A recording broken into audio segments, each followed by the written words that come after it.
Hello friends, আসসালামু আলাইকুম। কেমন আছো সবাই? এই তো দেখো চলে আসলাম নতুন আরো একটা ভিডিও নিয়ে। তো এখন আমি রান্না করব বেগুন দিয়ে মটর শাক। তো এই তো দেখো শাকটা কেটে নিয়েছি এবং বেগুনে লবণ হলুদ মেখে নিয়েছি। আর বাদবাকি উপকরণ সেও রেডি করে নিয়েছি। তো চলো রান্নাটা করে নিই। এই তো দেখো প্রথমে আমি কড়াতে দিয়ে দিচ্ছি তেল, তারপর এর মধ্যে এই বেগুনগুলোকে পরপর দিয়ে সুন্দর মতো উল্টে পাল্টে ভেজে নেব। তো এই তো দেখো বেগুনগুলোকে ভেজে নিচ্ছি। আর দেখো আমার বেগুনগুলো ভাজা হয়ে গেছে, এবার তুলে নিয়েছি।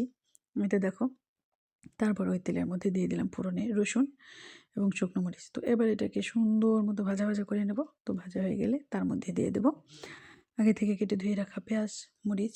তো পেঁয়াজ মরিচ হালকা মতো নেড়ে চেড়ে এর মধ্যে দিয়ে দেবো লবণ এবং এটাকে আরও একটু নেড়ে চেড়ে ভেজে নিয়ে তো তার মধ্যে দিয়ে দেবো আগে থেকে কেটে রাখা শাক এবং শাকগুলোকে দিয়ে সুন্দর মতো নেড়ে চেড়ে মিশিয়ে নেব। আসলে এই শাকটা রান্না করতে বেশিক্ষণ সময় লাগে না, কারণ বেশিক্ষণ জাল করলে এটা টকটক লাগে। তো এবার হালকা মতো নেড়ে চেড়ে সুন্দর মতো ভাজা ভাজা করে নেব।